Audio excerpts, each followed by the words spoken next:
Bonjour et bienvenue dans ce nouveau Apocritique consacré cette fois-ci à un film sorti en 2016 et réalisé par Morten Tildum.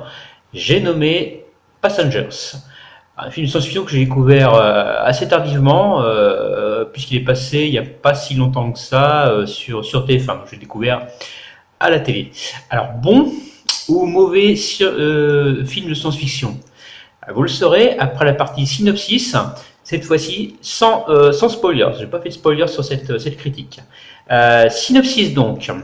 Alors que 5000 passagers endormis pour longtemps voyagent dans l'espace vers une nouvelle planète, deux d'entre eux sont accidentellement tirés de leur sommeil artificiel 90 ans trop tôt.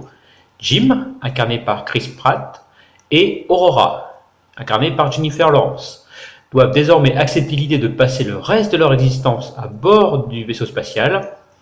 Alors qu'ils éprouvent peu à peu une indéniable attirance l'un pour l'autre, ils découvrent que le vaisseau court un grave danger. La vie de milliers de passagers endormis est alors entre leurs mains. Alors, que dire de ce film au pitch fort attirant, qui aurait fait un excellent épisode d'ailleurs de la 4ème dimension? Eh bien, pas grand-chose, car si ce dernier vend du rêve, avec un pitch vraiment attirant, on se retrouve très vite avec un film gnangnan et cuculapraline au plus le point. C'est dommage, parce que les deux acteurs font tout leur possible pour relever le niveau, même si j'avoue que Jennifer Lawrence supplante largement Chris Pratt dans ce film, qui manque beaucoup de charisme, mais surtout de caractère.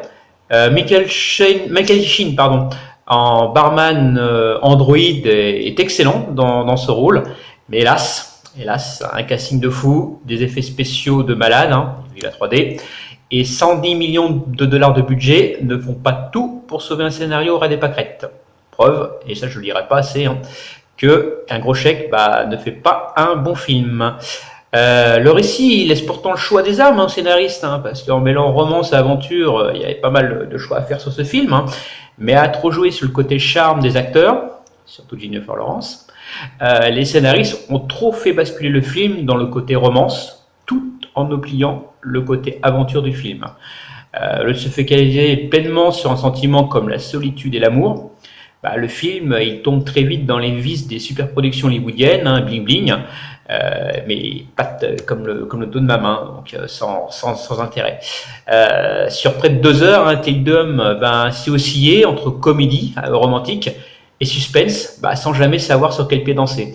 Le scénario n'a ni queue ni tête. Par exemple, l'élément perturbateur qui ramène au réveil de Jim, on ne comprend pas pourquoi il se réveille. Toute la partie où il erre dans le vaisseau est un peu bizarre. Le film, par contre, il bénéficie en revanche d'une très belle direction artistique. Il rend un hommage appuyé à 2001, l'Odyssée de l'espace, pour la structure du film, et même à Shining, pour les scènes dans le bar. Alors, comme je vous le dis, le film il traîne très vite en longueur. On s'ennuie très vite dans ce huis clos. C'est même limite gênant, dérangeant, puisqu'on a l'impression, sur toute la première partie du film, de un peu tenir la chandelle au couple Jim Aurora. C'est très gênant. Et pour vous dire, dans le film, seules les 30 dernières minutes sont franchement intéressantes. Et ce qui est bien, c'est franchement que j'étais surpris par la fin. La fin, je vais pas vous spoiler, mais la fin est absolument pas prévisible. Et là, chapeau. C'est vraiment les 30 dernières minutes du film qui sont à retenir sur les 2 heures. C'est dommage, mais c'est comme ça. Niveau critique, niveau note critique, le film a reçu la note de 41 sur 100 sur le site de Metacritic. En France, il a été un peu mieux accueilli que sur la scène internationale, puisqu'il a accueilli 3 sur 5 sur Cinécritique.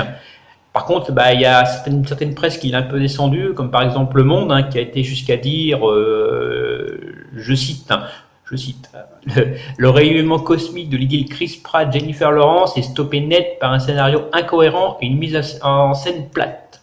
Fin de citation. Ça donne un peu ce que j'ai dit, mais c'est un peu plus méchant quand même. Alors si je devais résumer ce film en une note, je lui mettrais la moyenne, 5 sur 10, pour toutes les raisons que je viens de vous indiquer, car le film n'est ni mauvais ni bon. Il a juste un très mauvais scénario. Il est pas si mauvais que ça. Il a été nommé aux Oscars 2017 pour les catégories meilleur décor et meilleure musique de film. car oui, franchement, la bande son du film est énorme, hein. Il y a une super bande son, je sais pas qui l'a écrite, mais elle est superbe. Les décors sont pas mal, hein, sont vraiment pas mal. Ils sont même dignes, je me répète, de 2001, l'Odyssée de l'espace. Ils sont super bien faits. Il y a 3D de beaucoup, mais ils sont superbes.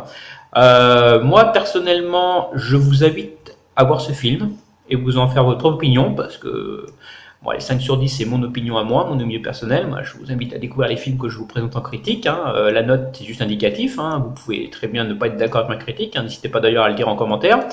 J'en ai fini sur cette critique un petit peu courte. J'ai pas grand chose à dire sur ce film, hein, que je vous laisse découvrir. Dites-moi donc ce que vous pensez de cette critique. Laissez les pouces bleus, abonnez-vous, n'oubliez pas la cloche de notification. Pensez également qu'il y a une page Facebook maintenant dédiée à la chaîne. Vous cherchez donc Apo Critique Ciné, ou vous cliquez sur le lien dans la bannière de la chaîne et vous arrivez directement sur la page Facebook. Je vous dis donc à la prochaine. Je vous tiendrai informé de toute l'actualité de la chaîne via la page Facebook et peut-être un vlog dans le mois, je verrai pour l'actu de la chaîne. Bonne journée à vous et merci pour tout. Au revoir.